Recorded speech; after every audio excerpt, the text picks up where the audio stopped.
Поздним вечером 14 октября сотрудники ГАИ для проверки документов остановили автомобиль «Лада» на трассе в селе Верхние Осельки. Однако при приближении одного из сотрудников легковушка резко тронулась и скрылась из виду. Стражи правопорядка пустились в погоню.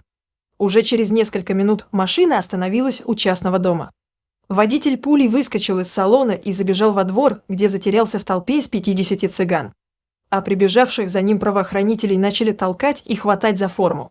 Тем временем след лихача простыл, но после этого полиция снова вернулась и провела там масштабный рейд, в ходе которого вскрылось много чего удивительного. О подробностях сообщили в пресс-службе ГУ МВД России по Петербургу и Ленобласти. Во время проверки обнаружили 19-летнего водителя, который все это время скрывался от силовиков. Он пояснил, что находился за рулем без водительского удостоверения, поэтому решил таким образом избежать общения. Рассказали в ведомстве. Однако уйти от ответственности не получилось. Против него составили сразу 4 административных протокола за несоблюдение требований об обязательном страховании владельцев авто, за управление без прав и невыполнение требований об остановке, а также за неповиновение законному распоряжению сотрудника полиции. К слову, последнее предполагает административный арест. Молодого парня поместили в камеру, где он пробудет до суда. Тем временем более 100 сотрудников полиции и Росгвардии провели тотальную проверку в деревне Верхние Осельки Всеволожского района Ленинградской области. Несколько десятков ее жителей доставлены в территориальный отдел полиции, сообщил региональный главк МВД.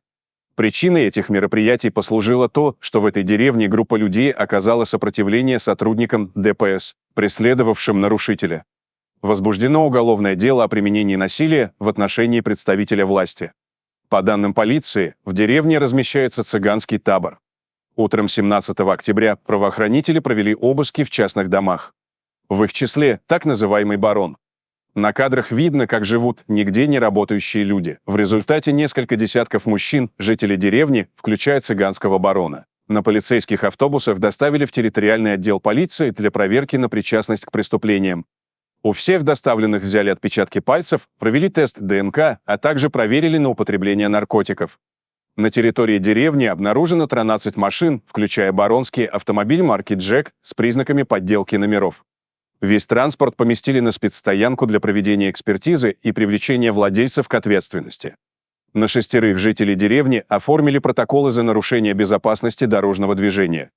Один из них в момент рейда находился за рулем в нетрезвом виде. Поскольку это его повторное нарушение, решается вопрос о возбуждении уголовного дела.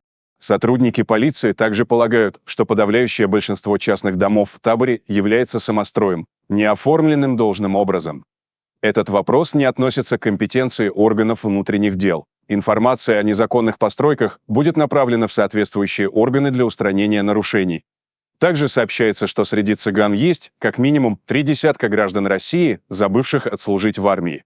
Теперь эту коллективную ошибку исправят. Всю команду смелых собрали в один автобус и повезли в военкомат для вручения повесток. Напомним, протоколы составили, когда нашли у цыган машины с перебитыми номерами и поняли, что их дома были построены незаконно. И, кстати, в скором времени решится вопрос и о сносе того, что возвели без разрешения. Получается, если живешь в России, законы страны все же стоит соблюдать. Теперь эти цыгане будут об этом знать. Что насчет всего этого думаете вы, уважаемые зрители? Понять и простить? Делитесь своим мнением в комментариях и не забудьте подписаться на наш канал, если вы этого все еще не сделали. Всем добра, всем пока!